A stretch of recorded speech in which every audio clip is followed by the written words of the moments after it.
putain de film. Et putain, je le dis avec un grand sourire, putain, parce que ça fait si longtemps qu'on n'avait pas vu un film comme ça, un film de super-héros aussi brutal, aussi froid au cinéma, et ça, putain, ça fait plaisir. Et alors évidemment, cette critique va parler d'un film avec beaucoup de qualité, mais aussi pas mal de défauts. Donc voilà, mesdames et messieurs, vous l'avez compris, aujourd'hui on va parler de Avengers 3 Infinity War. Alors voilà, en effet, les frères Russo reviennent cette année avec un nouveau film Avengers, un nouveau film de super-héros, Infinity War. Alors bon, pour vous résumer un petit peu l'histoire, Thanos, venant d'une planète qui s'appelle Titan, se rend compte que pour mettre une certaine balance dans l'univers, il faudrait détruire la moitié de toute la Terre entière. Et ça, c'est une chose que les héros Avengers, entre autres, ne sont pas prêts d'accepter, on peut dire ça comme ça, mais ils vont avoir beaucoup de fil à retordre. Alors oui, beaucoup de fil à retordre, je dis ça parce que Thanos n'est pas venu seul, il est venu avec 4 enfants à lui exactement. Ces 4 enfants de Thanos vont avoir le but de récupérer le reste des pierres qui sont un petit peu présentes partout dans la Terre et dans l'espace aussi. Donc voilà, l'histoire c'est un peu ça. J'ai loupé 5 minutes du film, ça me fait un peu chier parce que il y a eu quelque chose pendant ces 5 minutes que j'ai loupé. Mais je vais y revenir parce que j'ai pu avoir quelques petites informations sur internet. Je tiens aussi à dire que cette vidéo, ça sera une vidéo avec une partie non spoil et une partie spoil. Alors si vous n'avez pas encore vu le film, à la partie spoil, je vous invite à ne plus regarder cette vidéo, allez le voir en salle parce que ce film est tout bonnement génial. Alors concernant la partie sans spoiler, comment dire, voilà, j'ai adoré ce film, franchement je ressors de la salle à l'instant, je viens de rentrer chez moi et franchement, je pouvais pas m'en empêcher, il fallait que je fasse une critique sur ce film. Il fallait absolument que je fasse une critique parce que je me suis dit, à la rigueur, si le film est pas bien, on peut passer un petit peu à la trappe. Mais ce film, c'est une tuerie, voilà, je me suis pris une claque de 2h30, voilà, clairement. Ce que j'ai particulièrement aimé, c'est en fait le rassemblement de tous les super-héros. J'ai vraiment l'impression que les frères Russo ont compris comment faire pour rassembler autant de héros dans une seule histoire. À l'époque pour moi, mon avis est personnel, mais dans Civil War, la réunion de tous les héros, au final c'était bien, mais quand même il y avait, franchement des fois c'était un petit peu lourd, et je trouvais que ça avait vraiment beaucoup de défauts dans Civil War. Mais là franchement les frères Russo, quand même, ils se sont dit, ouais bon, on a beaucoup de personnages à gérer dans ce film, beaucoup qui seront très secondaires, même voire tertiaires par moment, mais il faut quand même qu'on les traite, et il faut qu'on trouve une tactique. C'est fait. Franchement c'est fait. Moi je trouve que vraiment la réunion entre tous les héros, c'est franchement pas mal. C'est franchement pas mal. Ça donne du rythme et ça fait plaisir. Franchement. Parce que voir des héros qui ne sont pas dans le même univers, on va dire, en une seule fois, quand même, ouais franchement, respect. Néanmoins je trouve qu'il y a quelques défauts de réalisation, j'en reviendrai dans la partie spoil, mais quand même il y a un truc qui m'a vraiment gêné, c'est lors des... Je sais pas, c'est lors de l'action, et je trouve que c'est un peu le péché mignon des frères Russo. Quand les frères Russo filment l'action, donc quand ils filment des scènes de bataille, ils filment des scènes où juste avec un gros punch comme ça dans la gueule, je trouve que c'est surcoté de ouf. Pas surcoté, surcoté. Voilà, si t'avais pas compris. Voilà. Aucun plan ne fait plus de 5 secondes. Alors oui, ok, il y a beaucoup de choses à regarder, il y a beaucoup de choses à voir, mais pour le spectateur, des fois je trouve que c'est un petit peu difficile en fait de suivre juste l'histoire, parce qu'on doit tout le temps chercher qu'est-ce qui est important, oui, non mais en fait c'était ça. Voilà, des fois il y a certains problèmes avec ça, je trouve ça un peu dommage. Par contre le point fort de ce film, et c'est pas vraiment un gros spoiler de vous dire ça, parce que même dans la bande-annonce vous l'avez vu, mais c'est le fond vert, les effets spéciaux. Les FX sont géniales dans ce film, franchement, pour qu'on s'attache à un méchant entièrement numérisé, franchement, respect, j'adore, franchement j'adore. Et c'est pas du tout le cas dans les autres films, je veux dire, des fois il y avait des fonds verts complètement ratés, mais des fois, franchement, ça marchait bien. Et là, dans ce film, Infinity War, quand même, ça force le respect. Honnêtement, voilà, il n'y avait pas énormément de surprises en vous annonçant ça, mais le fond vert, c'est une chose essentielle dans le cinéma d'aujourd'hui.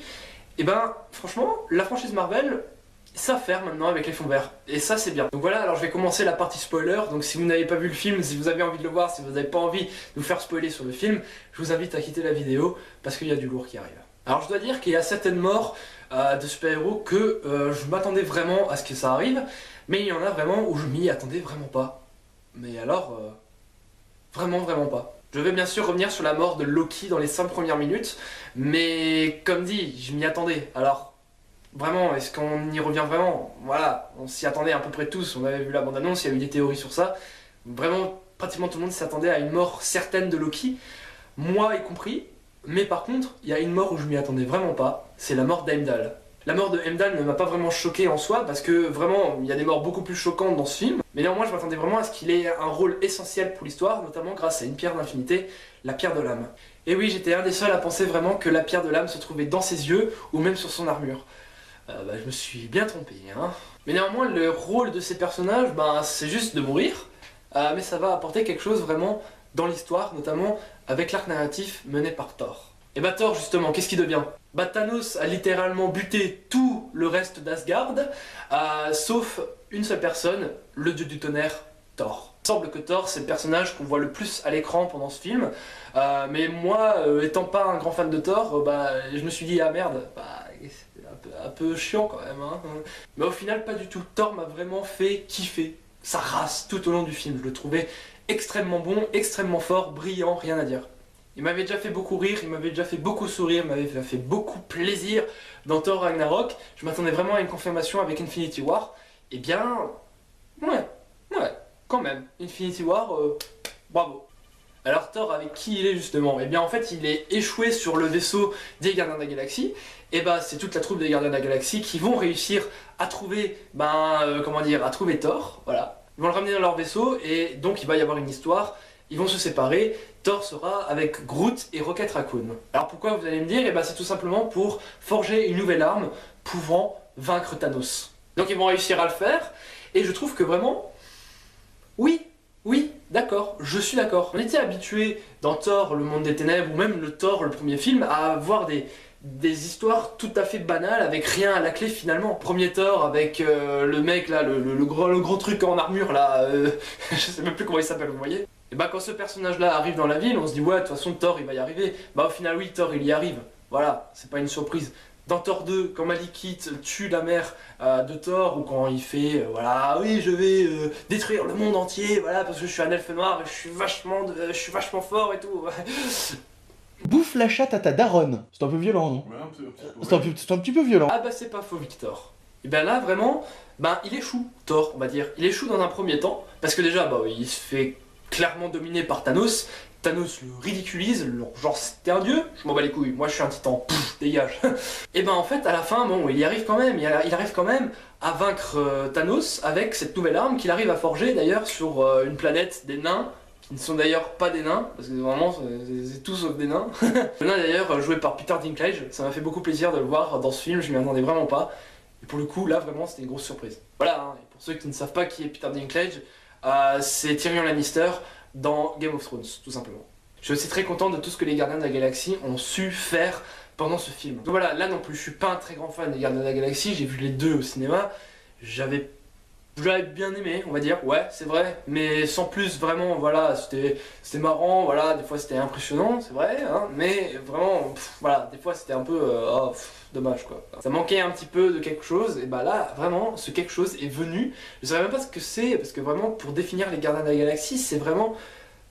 C'est burlesque, on va dire, c'est vraiment burlesque, c'est la pop culture, on va dire, c'est la pop culture actuelle, voilà, ils écoutent plein de morceaux des années 80, il y a des références à plein de films, donc vraiment voilà, il y a plein de références, et franchement, là, ok, mais trop de références tue les références. Donc voilà, les Gardiens des Galaxies, c'est bien, dans ce film Infinity War, c'est franchement bien.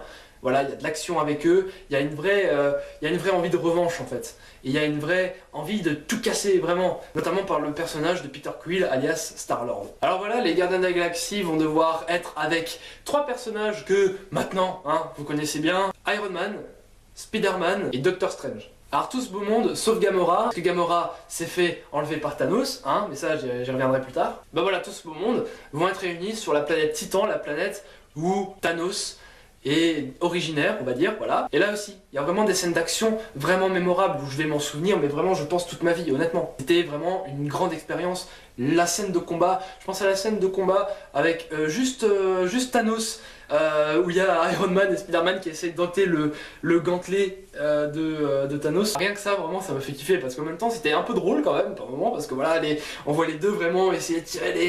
Ouais, on va y arriver, on va y arriver, on va y arriver. Et bah au final, bah voilà, ils y arrivent pas, bien sûr. Néanmoins, voilà, ces scènes d'action avec les Gardiens de la Galaxie, ça me fait vraiment plaisir, parce qu'on sent vraiment qu'il y a quelque chose à faire, il y a beaucoup de potentiel avec les Gardiens, et aussi avec le reste des personnages, je pense à Spider-Man, Iron Man, Doctor Strange. Je parlais de Gamora tout à l'heure, et ben en fait Gamora va se faire enlever chez le collectionneur par Thanos. Et tout ça dans quel but? Et ben en fait c'est de récupérer la pierre manquante, la pierre de l'âme. Voilà, la pierre de l'âme va être trouvée. Comment? Et ben... Gamora va mourir. Ouais, moi j'étais pas prêt.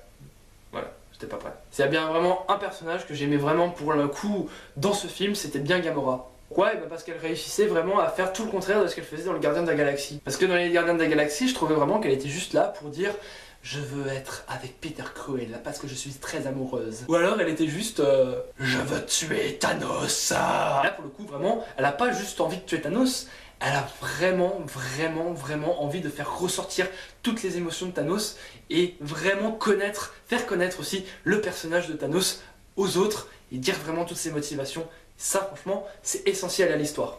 Et la petite apparition de Red Skull fait plaisir, voilà, la petite référence à Captain America, voilà. Mais ça vraiment c'est pas très important, on va pas s'attarder là-dessus, il y a juste Red Skull qui apparaît à un moment. Donc voilà, hein, mais je pense que vous savez déjà pourquoi. Il y a vraiment deux batailles dans ce film que j'ai adoré. La première c'est la vraie bataille de New York. La putain de vraie bataille, je précise, parce que la bataille avec les Chitauri et tout, vraiment ça c'était bien dans Avengers, mais vraiment il fallait vraiment un retour cinglant, un retour poignant à New York, et bah c'est fait. Les deux fils de Thanos, Ebonimo et Corvus Glaive, et bien franchement, ils y arrivent plutôt bien. Et la deuxième bataille vraiment que j'ai aimée, c'est pas celle sur Titan, j'aurais pu mettre celle-là en deuxième, mais c'est la bataille au Wakanda. La bataille au Wakanda, c'est vraiment une putain de grosse bataille. Marquée par des morts, et pas forcément que des morts du côté des gentils, mais aussi des côtés des méchants. Il y a la mort de Proxima Midnight, donc la meuf en gros de Corvus Glaive, en tout cas dans les comics, hein, voilà, qui arrive quand même à se faire écraser voilà, par sa propre arme. Voilà, c'est pas beau la vie, hein. Je vais pas m'attarder plus longtemps sur Avengers, mais putain, il faut que je vous dise les morts quand même. Alors concernant les morts au Wakanda, il y a Vision, Scarlet Witch, Black Panther, Bucky Barnes, le Faucon et même Groot. Et ouais, Groot est mort une deuxième fois, putain. Et là, il n'y a pas de repousse possible, hein, je pense. Et les seuls survivants, eh bien, bizarrement, Captain America, que je pensais le voir mourir, en fait, c'est pas le cas. Et je suis content et pas content parce que Captain America, c'est pas un personnage, je suis très attaché, vraiment. Mais voilà, je voulais quand même voir s'ils allaient le faire mourir et au final, non, non, en fait, et j'ai envie de le voir, Avengers 4, j'ai envie de le voir, et j'espère qu'il aura un rôle un peu plus essentiel dans ce film. Et il y a évidemment le personnage de Scarlett Johansson, la Veuve Noire, qui survit aussi. Et sur la planète Titan, il y a aussi beaucoup de morts, il y a tous les membres des Gardiens de la Galaxie, sauf Rocket. Il y a Doctor Strange, et il y a la mort pour moi la plus marquante du film, Spider-Man. Je revois la scène de sa mort dans ma tête. En fait, c'est presque maladif en fait. Et vous voyez, je suis encore ému parce que putain, j'ai failli chialer au ciné quand même. C'est pas quelque chose qui m'arrive souvent, mais là vraiment, c'est à deux doigts d'arriver. Monsieur Stark, je me sens pas bien et tout, le mec il tombe à terre et vient, il se désintègre. Franchement, putain, j'ai envie de chialer, j'ai envie de chialer. Et tout ça, comment? Eh bien parce que le fameux Thanos, hein, avec son gant, voilà, et bien en fait il a réussi à avoir toutes les pierres d'infinité dans son gant, et avec un simple claquement de doigts, le fameux claquement de doigts qu'on attendait tous, hein, dans ce film, on va pas se mentir, et ben le mec claque du doigt et la moitié de l'univers disparaît. Mais quand je dis la moitié de l'univers, c'est vraiment la moitié de l'univers. La chose aussi que je n'ai pas compris, c'est pourquoi on n'a pas sacrifié Tony Stark. Vraiment, je me demande pourquoi. Parce que vraiment, il y a quelque chose à faire avec Tony Stark, oui, mais moi je voulais qu'il meure, je voulais pas que Thanos anéantisse la Terre entière ou la moitié de la Terre entière. Donc voilà, si vous avez la raison, dites-le dans les commentaires, ça me ferait plaisir de savoir personnellement. Et je viens de me rendre compte que j'ai pas beaucoup parlé de Thanos. Et ben Thanos est super. Voilà, Thanos est super. Très bien interprété, très bien fait à l'écran, vraiment. Et ce qui est intéressant, c'est qu'on peut aussi voir qu'il a des émotions. Il a énormément d'émotions. Et ça, putain, chez un méchant Marvel, on l'avait pas vu, hein. Il a beaucoup d'émotions, il a de la tristesse, il a de l'amour. Et au dehors du fait que ça soit un gros salaud, il est adorable. Clairement. C'est bizarre de dire ça à un mec qui a explosé la moitié de l'univers, mais... Putain... Que vous dire, ce mec est génial. Ce mec est génial. J'ajouterais aussi que Thanos, c'est vraiment le premier héros Marvel, le premier héros tout court, hein, DC Comics et Marvel Cinematic Universe. Et c'est le seul vraiment à avoir énormément d'ambition et avoir une vraie raison à être méchant. C'était pas le cas de Red Skull, de Hela, c'était pas le cas de, je sais pas, Malekith dans Thor, ou même Loki. Il a juste envie d'être méchant. C'est juste ça. Et c'est triste. Et là, pour le coup, Thanos a de vraies ambitions, et ça, franchement, c'est cool. Donc voilà, vraiment, ce film est vraiment génial, il faut vraiment aller le voir. Et si vous ne le faites pas, je vous comprends pas, honnêtement. Bon, à part si vous aimez pas vraiment tout ça, là, ça peut se comprendre, hein, voilà. Mais franchement, si vous aimez les super-héros, si vous aimez l'action, si vous aimez un petit peu avoir les tripes au cinéma, ce film est vraiment fait pour vous. Les scènes d'action sont hyper bien, malgré le fait qu'elles soient surcutées de ouf, mais bon, sinon, à part ça, vraiment, c'était pas mal. Donc voilà, j'espère vraiment que cette critique aussi vous a plu. Si elle vous a plu, abonnez-vous à la chaîne, partagez la vidéo si vraiment ça vous a vraiment plu, likez, commentez, faites ce que vous voulez. L'essentiel, c'est que ça puisse m'aider. Et sur ce, je vous dis à la prochaine pour une prochaine vidéo.